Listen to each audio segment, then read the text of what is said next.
ابراہیم علیہ السلام کو دیکھو، ابراہیم علیہ السلام جب اپنے لختے جگر اسماعیل کو اور اپنی بیوی ہاجرہ کو جب مکہ کے بیاب و گیا سرزمین پہ چھوڑ کے جانے لگے، اپنے بچے کو اور اپنی بیوی کو چھوڑ کے جانے لگے، ابراہیم علیہ السلام اللہ کی بارگاہ میں دعا کرتے ہیں، وَإِذْ قَالَ إِبْرَاهِيمُ رَبِّ اجْعَلْ هَٰذَا الْبَلَدَ آمِنًا، اے اللہ اس مکہ شہر کو تو امن والا بنا دے، چین والا بنا دے، وَجْنُبْنِي وَبَنِيَّ أَن نَّعْبُدَ الْأَصْنَامَ، اور اے اللہ تو مجھے اور میری اولاد کو ہمیشہ شرک سے بچانا، اے اللہ مجھے اور میری اولاد کو ہمیشہ بت پرستی سے بچانا، اے اللہ میری اولاد کبھی شرک نہ کرے، میری اولاد کبھی بت پرستی نہ کرے، اے اللہ میری اولاد کو ہمیشہ تو شرک سے محفوظ رکھنا۔ فلسطین کے اندر آگ میں جلتے ہوئے چھوٹے چھوٹے بچوں کو ہم نے دیکھا ہے، اے اللہ ہم نے دنیا کی آگ تو دیکھی ہے، ہم نے جہنم کی آگ نہیں دیکھی، اے اللہ جہنم کی آگ کیسی ہوگی؟ فرمایا وَقُودُهَا النَّاسُ وَالْحِجَارَةُ، کتنے مسلمان ہیں جو اپنی بائک کے اوپر اپنی دکان کے اوپر KGN لکھتے ہیں یا YKGN لکھتے ہیں۔ میں نے پوچھا کہ یہ KGN کا کیا مطلب ہے؟ کہنے لگے خواجہ غریب نواز۔ میں نے پوچھا YKGN کا کیا مطلب ہے؟ اس نے کہا یا خواجہ غریب نواز۔ ہمارے ایک بھائی نے کہا نہیں KGN کا مطلب خواجہ غریب نواز نہیں، KGN کا مطلب کوئی گارنٹی نہیں۔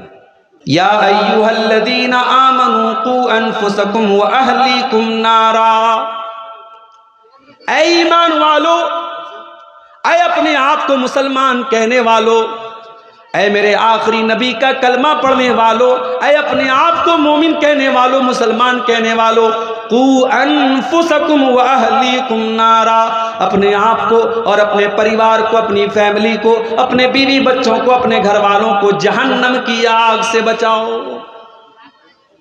یا اللہ ہم نے دنیا کی آگ دیکھی ہے، کسی کی دکان میں شارٹ سرکٹ لگ جائے اور آگ لگ جائے، ہم نے دیکھا ہے پوری دکان جل کے راکھ ہو جاتی ہے۔ ہم نے دیکھا ہے فلسطین کے اندر آگ میں جلتے ہوئے چھوٹے چھوٹے بچوں کو ہم نے دیکھا ہے۔ اے اللہ ہم نے دنیا کی آگ تو دیکھی ہے، ہم نے جہنم کی آگ نہیں دیکھی، اے اللہ جہنم کی آگ کیسی ہوگی؟ فرمایا وَقُودُهَا النَّاسُ وَالْحِجَارَةُ، جہنم کی آگ کا ایندھن انسان اور پتھر ہوں گے۔ جہنم کی آگ پیٹرول سے نہیں جلے گی، ڈیزل سے نہیں جلے گی، کوئلے سے نہیں جلے گی، لکڑی سے نہیں جلے گی، اس کا ایندھن انسان اور پتھر ہوں گے۔ اے اللہ دنیا میں ایک مجرم کو سزا ہوتی ہے، وہ مجرم جج سے سودے بازی کر لیتا ہے، اچھے وکیل کو ہائر کر کے پولیس والوں سے ساٹھ گانٹ کر لیتا ہے، بڑے بڑے باہوبلی، بڑے بڑے گنڈا لوگ جیل کے اندر بھی آرام سے AC کے کمروں میں رہتے ہیں۔ اے اللہ کیا جہنم کی جیل میں بھی ساٹھ گانٹ ہو جائے گی؟ اے اللہ کیا جہنم میں جانے والے بھی رشوت دے دیں گے؟ فرمایا نہیں، علیہا ملائکۃ غلاظ شداد لا یعصون اللہ، جہنم کے جو داروغہ ہوں گے اور جہنم کی جیل کے جو جیلر ہوں گے وہ بڑے خطرناک ہوں گے، وہ کسی کے ساتھ کوئی مروت نہیں کریں گے، وہ کسی کے اوپر کوئی دیا نہیں کریں گے، وہ وہی کریں گے جس کا اللہ تعالیٰ ان کو آدیش دے گا، جس کا حکم اللہ تعالیٰ ان کو دے گا۔ تو جہنم کی آگ سے اپنے آپ کو بچاؤ اور اپنی فیملی کو، اپنے پریوار کو بچاؤ میرے بھائی۔ ایک صاحب کی بیٹی کی شادی ہے، انہوں نے مجھے واٹس ایپ پر کارڈ بھیجا، مولانا صاحب آپ کی دعوت ہے۔ میں نے کہا اچھی بات ہے، انشاءاللہ شرکت ہوگی۔ پھر انہوں نے دوسرا میسج کیا، مولانا صاحب آپ کی فیملی کی بھی دعوت ہے، آپ کو پورے پریوار کے ساتھ ہم دعوت دے رہے ہیں۔ میں نے کہا اچھی بات ہے، پورے پریوار کو لے کر کے آئیں گے۔ بچوں سے کہا، بچے خوش ہو گئے، چلو ساتھ میں چلیں گے۔ میرے بھائیوں ہم کسی اچھی جگہ جاتے ہیں تو پریوار کو لے کر کے جاتے ہیں، ہم کوئی اچھی چیز کھاتے ہیں تو پریوار کو ساتھ میں شامل کر کے کھاتے ہیں، ہم اپنے پریوار سے محبت کرتے ہیں۔ اللہ قرآن میں کہہ رہا ہے قوا انفسکم واہلیکم نارا، اے ایمان والو، جس پریوار سے تم اتنی محبت کرتے ہو، جس پریوار کو تم شادی میں ساتھ میں لے کے جاتے ہو، گھومنے پھرنے ساتھ میں لے کے جاتے ہو، شاپنگ کرنے ساتھ میں لے کے جاتے ہو، جس پریوار کے لیے تم دن رات قربانی دیتے ہو، قوا انفسکم واہلیکم نارا، اے ایمان والو اپنے آپ کو اور اپنے پریوار کو جہنم کی آگ سے بچاؤ، جہنم کی آگ سے بچاؤ۔ میں کہتا ہوں جہنم کی آگ تو بہت بات کی بات ہے، جہنم کی آگ کے بارے میں اللہ کے نبی فرماتے ہیں دنیا کی آگ سے 70 گنا زیادہ خطرناک ہے۔ میں کہتا ہوں جہنم کی آگ کی بات تو بھی بہت بعد میں، اگر ہم کو صرف یہ پتہ لگ جائے ہمارے گھر میں سلنڈر پھٹ گیا، اللہ نہ کرے، اللہ نہ کرے ہم کو یہ پتہ لگ جائے کہ ہمارے گھر کے اندر آگ لگ گئی، بچہ اور بیوی خطرے میں، ہم اپنی جان کو جوخم میں ڈال کر کے اپنے بیوی بچوں کو بچائیں گے۔ میرے پیارے ساتھیوں، جس پریوار سے اتنی محبت کرتے ہو، اللہ قرآن میں کہہ رہا ہے قوا انفسکم واہلیکم نارا، اے ایمان والو اپنے آپ کو اور اپنے پریوار کو جہنم کی آگ سے بچانے کی چنتا کیوں نہیں کرتے ہو؟ سماج کو سدھارنا ہے، پہلے اپنے آپ کو بچاؤ، اپنے پریوار کو بچاؤ۔ جب ہر آدمی اپنے آپ کو بچائے گا، اپنے پریوار کو بچائے گا، پورے سماج کی اصلاح ہو جائے گی، پورا سماج سدھر جائے گا۔ میرے پیارے ساتھی، عبداللہ بن مسعود کو دیکھو، رات میں تہجد کی نماز پڑھ رہے ہیں، اور تہجد کی نماز پڑھتے ہوئے وہ قرآن کا 15واں پارہ پڑھ رہے ہیں، سورہ کہف کی آیتیں ان کی زبان پر جاری ہیں۔ مجھے نہیں پتا کلیا چک والوں اور سلطان گنج والوں آپ جمعہ کے دن سورہ کہف پڑھتے ہو نہیں پڑھتے ہو، لیکن نہیں پڑھتے ہو تو اللہ کے واسطے پڑھا کرو۔ میری ماں بہنوں آپ سے بھی کہنا چاہتا ہوں، جمعہ کے دن جتنے بھی کام ہوں، بہت سارے کام ہماری مائیں بہنیں پورے ہفتے میں نہیں کرتی ہیں، جمعہ کے دن کرتی ہیں، واشنگ مشین لگا لیتی ہیں، پورے ہفتے کا کپڑا وہ جمعہ کو دھوتی ہیں۔ میں مانتا ہوں آپ کو جمعہ کے دن زیادہ کام ہوتا ہے، مگر جمعہ کے دن فجر کی نماز سے لے کر کے مغرب کی اذان کے پہلے کا جو ٹائم ہے، اس ٹائم کے دوران 15 منٹ کا اور 20 منٹ کا ٹائم نکال لو اور سورہ کہف پڑھ لیا کرو۔ اللہ کے نبی فرماتے ہیں جس نے جمعہ کے دن سورہ کہف پڑھ لی، اگلے جمعہ تک اللہ تعالیٰ اس کو روشنی عطا فرمائے گا، اس کو نور عطا فرمائے گا، اور جب اللہ کا نور ہمیں مل جائے گا تو ایک ہفتے تک ہم اس کی برکت کو محسوس کریں گے۔ میرے پیارے ساتھیوں، اس لیے ضرور 15 سے 20 منٹ کا ٹائم لگتا ہے، آپ وقت نکال کر کے سورہ کہف کی تلاوت ضرور کر لیا کرو۔ میری مائیں بہنیں آپ بھی کر لیں، میرے بھائیوں آپ بھی کر لیا کریں، کل جمعہ کا دن ہے، آپ یہ کام ضرور کریں۔ عبداللہ بن مسعود تہجد کی نماز پڑھ رہے ہیں، تہجد کی نماز کے دوران سورہ کہف کی تلاوت کر رہے ہیں، اور سورہ کہف پڑھتے ہوئے عبداللہ بن مسعود قرآن کی اس آیت کے اوپر پہنچتے ہیں۔ اللہ فرماتا ہے کہ جب حضرت موسیٰ اور حضرت خضر علیہ السلام، جب ان دونوں کا گزر ایک گاؤں کے پاس سے ہوا، جب یہ دونوں ایک گاؤں سے گزرنے لگے، اللہ فرماتا ہے فَأَبَوْا أَن يُضَيِّفُوهُمَا فَوَجَدَا فِيهَا جِدَارًا يُرِيدُ أَن يَنقَضَّ فَأَقَامَهُ۔ جب حضرت موسیٰ اور حضرت خضر اس گاؤں میں گئے تو انہوں نے کھانا مانگا، بھوکے تھے، پیاسے تھے، انہوں نے کھانا مانگا۔ گاؤں والے بڑے کنجوس مکھی چوس تھے، انہوں نے کھانا دینے سے انکار کر دیا۔ گاؤں والے بخیل تھے، کنجوس تھے، انہوں نے اس دور کے 2 نبیوں کو کھانا نہیں کھلایا۔ حضرت موسیٰ کو بڑا غصہ آیا، یہ دونوں تھکے ہارے تھے، ایک جگہ بیٹھ گئے۔ حضرت موسیٰ نے دیکھا، حضرت خضر نے دیکھا کہ ایک مکان کی دیوار ٹیڑھی اور گرنے والی ہے۔ حضرت خضر کھڑے ہوئے اور انہوں نے کھڑے ہو کر کے اس دیوار کو سیدھا کر دیا۔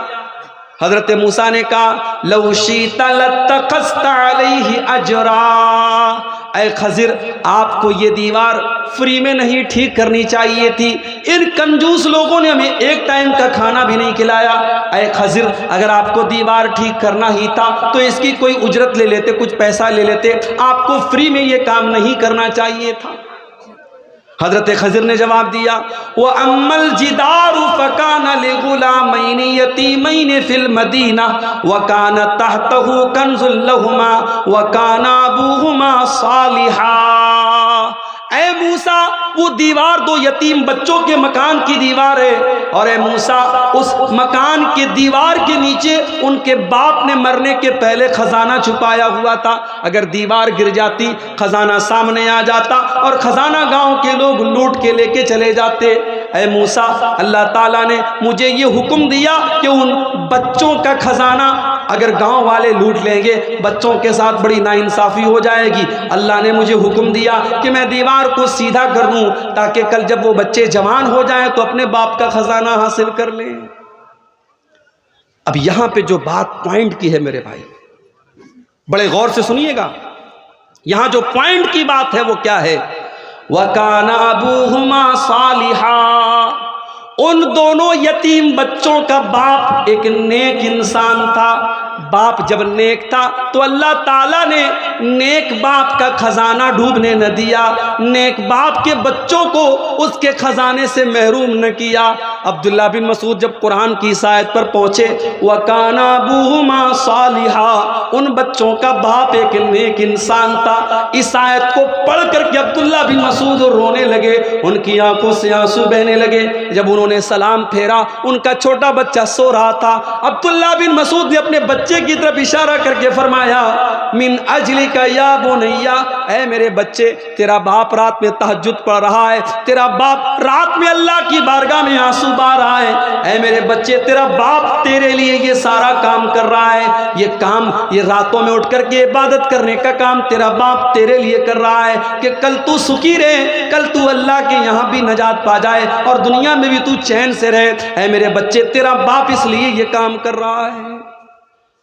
آج ہم اور آپ اپنے پریوار سے بڑی محبت کرتے ہیں۔ مجھے تیسری بچی پیدا ہوئی، مدرسے میں پڑھا رہا تھا، LIC والا آیا، اس کو کسی نے بتا دیا تھا مولانا کو تیسری بیٹی ہوئی، آیا میرے پاس، مولوی صاحب تیسری بیٹی ہوئی ہے۔ میں نے کہا اب کہنے لگا، بیچارہ بڑا افسوس ظاہر کرنے لگا، ارے مولوی صاحب تیسری بیٹی ہو گئی۔ ابھی میں یہاں آیا آپ کے گاؤں میں ایک صاحب کے یہاں کھانا کھایا، میں نے ان سے پوچھا آپ کے بچے کتنے؟ انہوں نے کہا 3 بیٹے ہیں۔ کہنے لگے مولوی صاحب ایک بیٹی بھی ہو جاتی تو کتنا اچھا ہوتا۔ بڑا اچھا لگا مجھے یہ سن کر۔ بیٹی نہیں ہے تو آدمی تمنا کر رہا ہے، آرزو کر رہا ہے، ورنہ آج حالات تو یہ ہے جس کو 3 بیٹی ہو گئی لوگ بیچارے ترس کھاتے ہیں، ارے یہ تو 3 بیٹیوں کا باپ ہے۔ کوئی ترس کھانے کی ضرورت نہیں ہے میرے بھائی، بیٹی کوئی بوجھ نہیں ہے، بیٹی کوئی عذاب نہیں ہے، بیٹی کوئی کلنک نہیں ہے۔ اگر 3 بیٹیاں ہیں تو انشاءاللہ وہ 3 بہترین مقدر لے کر کے آتی ہیں اپنے باپ کے لیے، وہ اپنے باپ کی قسمت کو جگانے کے لیے آتی ہیں۔ اور اللہ کے نبی کی حدیث ہے جس کی 3 بیٹیاں ہوں یا 3 بہنیں ہوں اور ان کو اچھی تعلیم دے، اچھی تربیت دے، اچھی جگہ ان کی شادی کر دے تو وہ 3 بیٹیاں یا 3 بہنیں اپنے باپ کے لیے یا اپنے بھائی کے لیے جہنم سے نجات کا ذریعہ بنے گی۔ اس لیے جس کو 2 بیٹیاں ہیں وہ یہ تمنا اور آرزو کرے کہ مجھے 3 بیٹیاں مل جائیں۔ LIC والا مجھے سمجھانے لگا، مولوی صاحب یہ پالیسی لے لیجیے، اتنے پیسے آپ ہر مہینے دیجئے، 20 سال کے بعد جب آپ کی بیٹی جوان ہو جائے گی، شادی کے ٹائم آپ کو بڑا خرچہ ہوگا اور لمبی چوڑی مہنگی شادی آپ کو کرنی پڑے گی، اس وقت آپ کو یہ پیسہ کام دے گا۔ میں نے کہا تم چلے جاؤ، مجھے ضرورت نہیں تمہاری پالیسی کی۔ آج اپنی اولاد کے لیے آدمی LIC کی پالیسی لے رہا ہے، کیوں لے رہا ہے میرے بھائی؟ چنتا ہے، فکر ہے اپنی اولاد کی۔ جس اولاد کے مستقبل کی اتنی فکر ہے، اگر واقعی میں فکر کرتے ہو اپنے بچوں کی اور اپنی اولاد کی میرے بھائیوں، تو اپنے آپ کو نیک بنا لو، اپنے آپ کو متقی بنا لو، اپنے آپ کو پرہیزگار بنا لو، اپنے دل میں اللہ کا ڈر پیدا کرو، اپنے آپ کو دیندار بنا لو۔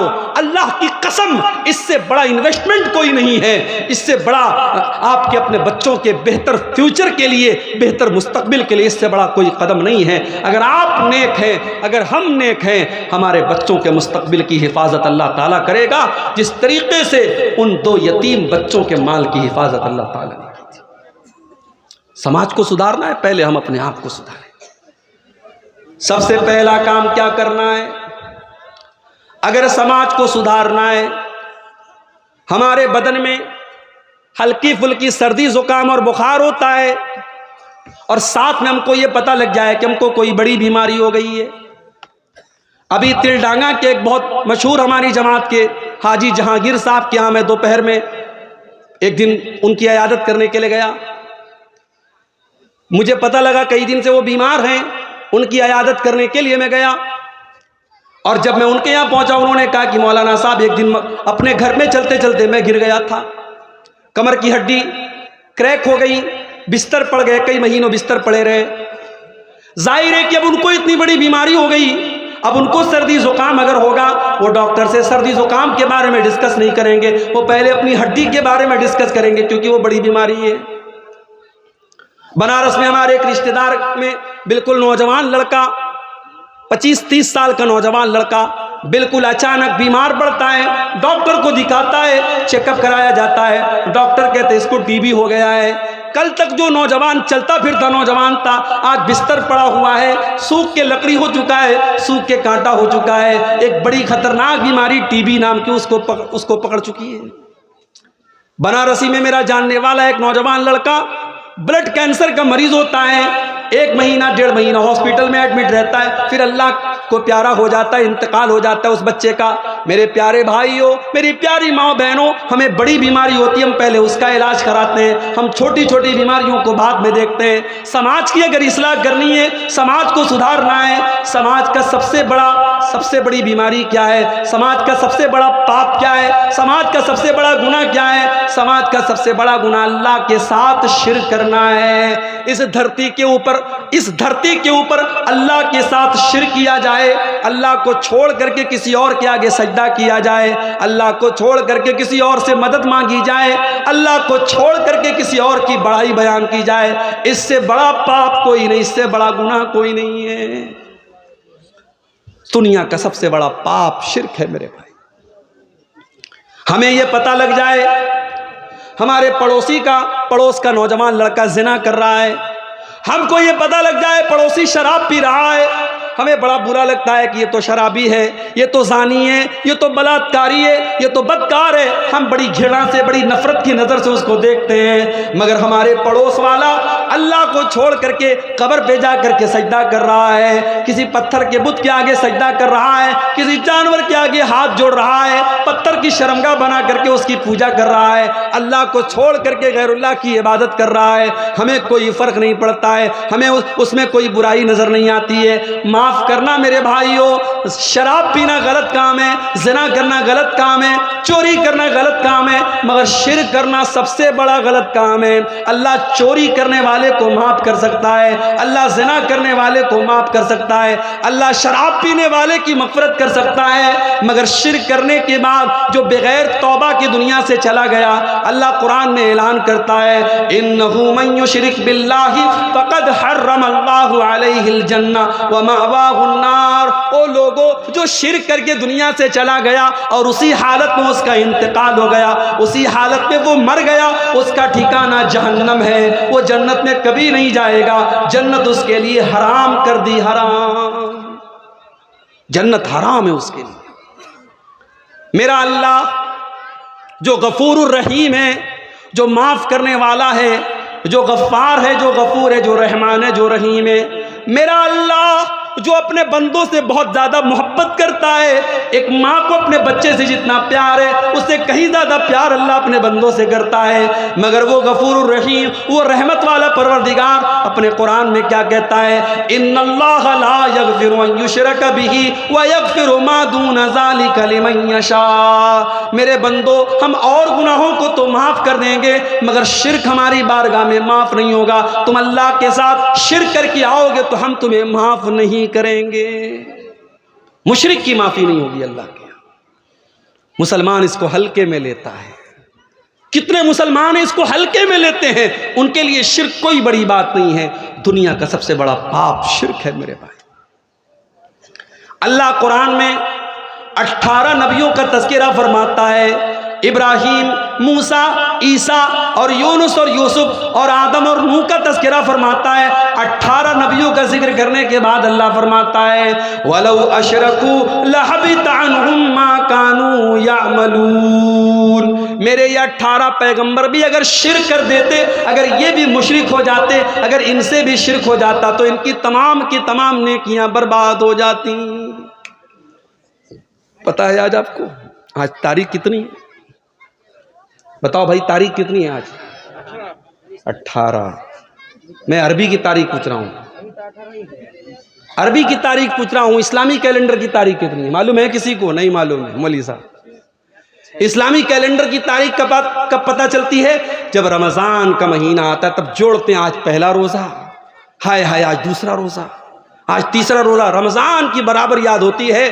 کبھی کبھی تو 28 کو ہی لوگوں کا بس چلے تو وہ عید 28 کو ہی چاند دیکھ لیں، 28 کو ہی چھت پہ چڑھ جائیں کہ آج چاند نکل جائے، اتنی چنتا ہوتی ہے۔ رجب کی تاریخ آج 6 تاریخ تھی، مغرب کے بعد 7ویں تاریخ شروع ہو گئی۔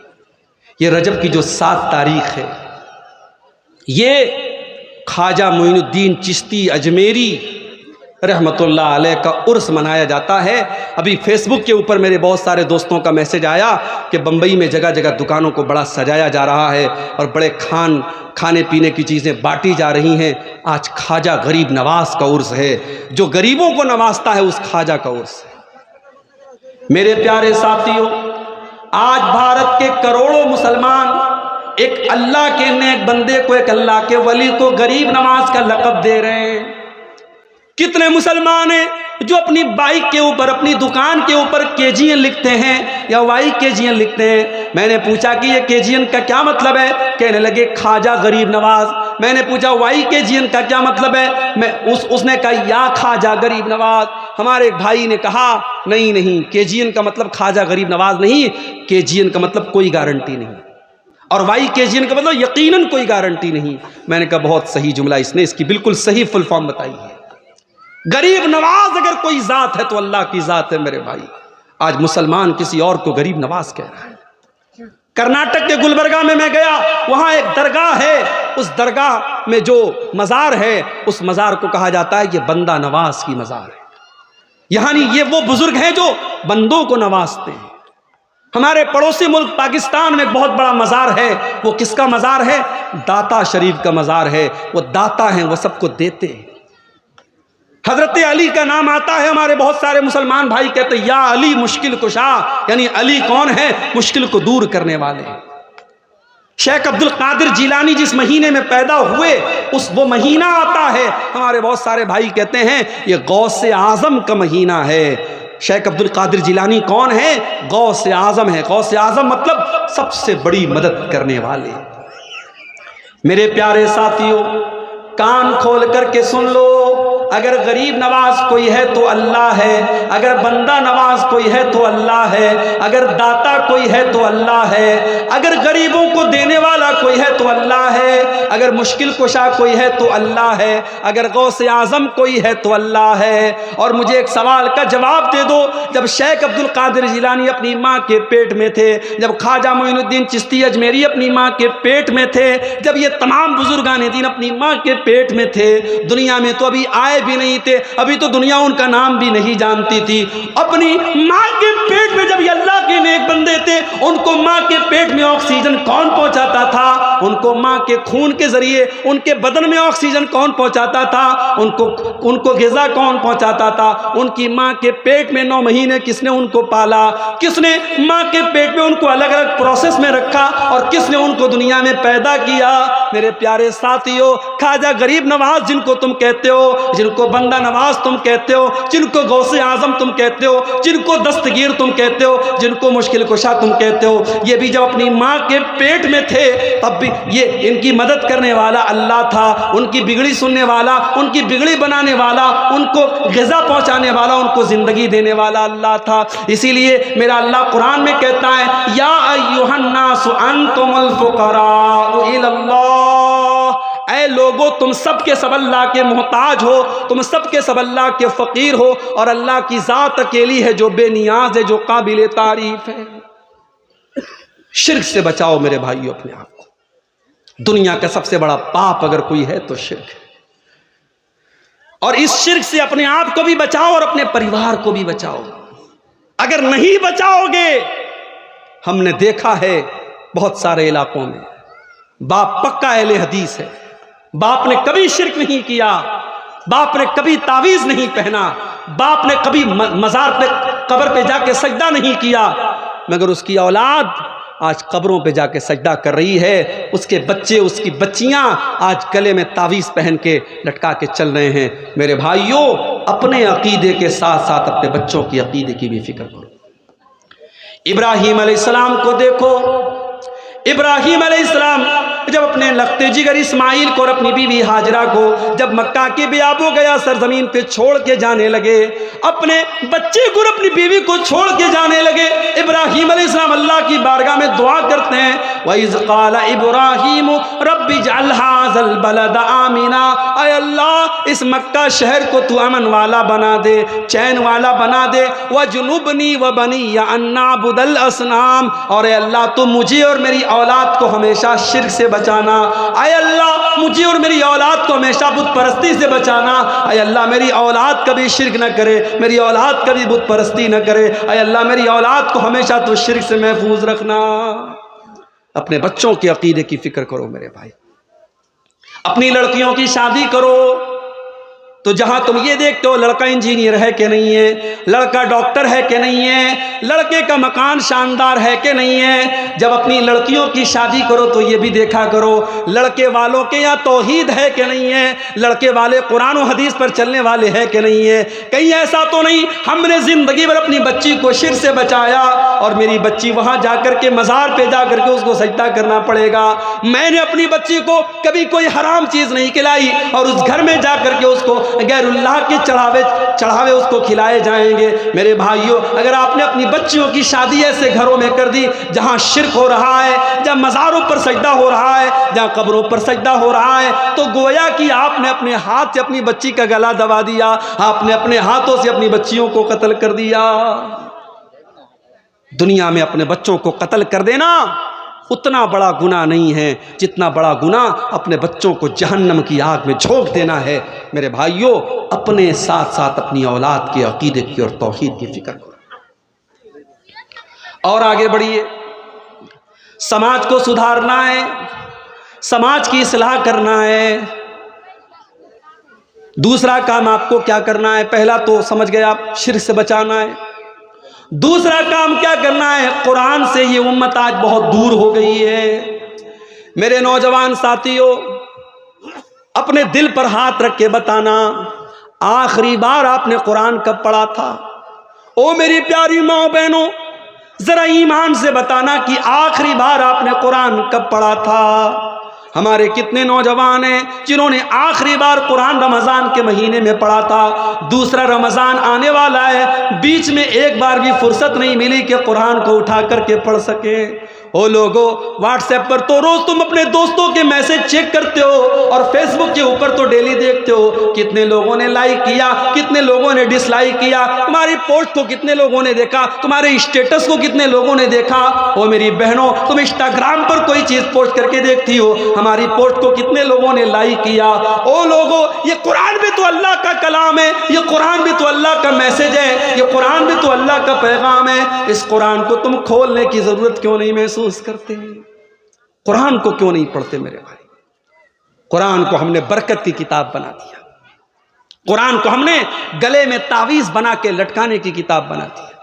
وہ بڑی اچھی ایک نظم ہے، بچوں کے کتاب میں آپ کو مل جائے گی سلیبس میں، طاقوں میں سجایا جاتا ہوں، دھو دھو کے پلایا جاتا ہوں، آنکھوں میں بسایا جاتا ہوں، ہر واز میں سنایا جاتا ہوں۔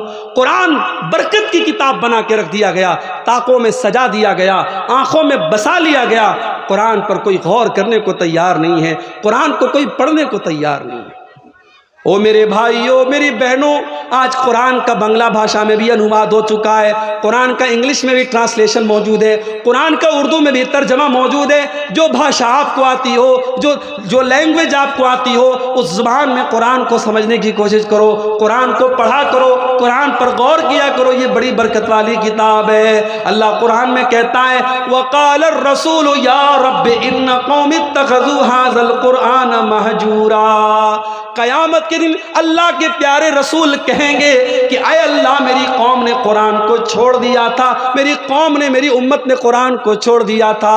اے لوگو، یہ قیامت کے دن اللہ کے نبی اللہ کی عدالت میں ایک کیس دائر کریں گے، کہیں یہ کیس ہمارے خلاف نہ پڑ جائے۔ او لوگو، قرآن سے اپنا تعلق مضبوط کر لو۔ اللہ کے پیارے نبی فرماتے ہیں ان اللہ یرفع بہذا الکتاب اقواما ویضع بہ آخرین۔ اللہ تعالیٰ قرآن کے ذریعے بہت سارے لوگوں کو عزت دیتا ہے اور اسی قرآن کے ذریعے بہت سارے لوگوں کو ذلیل کرتا ہے۔ جو قرآن کو پڑھتا ہے، جو قرآن پر عمل کرتا ہے، اس کو اللہ عزت دیتا ہے، اور جو قرآن کو چھوڑ دیتا ہے اللہ اسے ذلیل کر دیتا ہے۔ ہم نے قرآن کو چھوڑ دیا میرے بھائی۔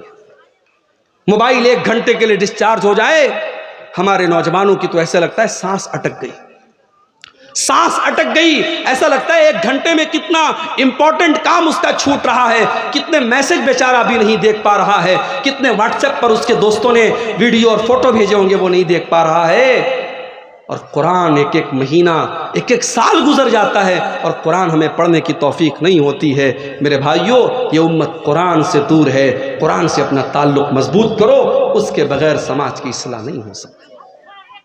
اور آگے بڑھیے، سماج کی اصلاح کرنے کے لیے تیسرا کام، سماج کی بہت بڑی خرابی یہ بھی ہے کہ آج سماج ہمارا نماز سے دور ہو چکا ہے۔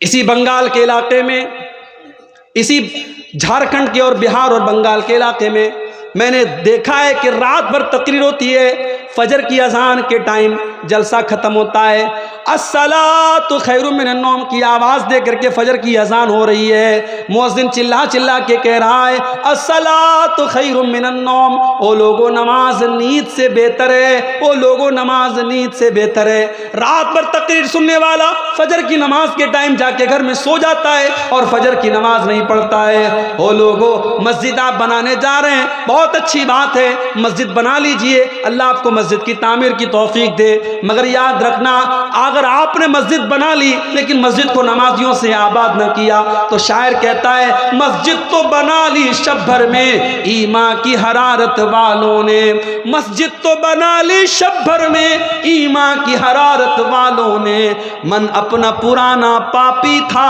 برسوں میں نمازی بن نہ سکا۔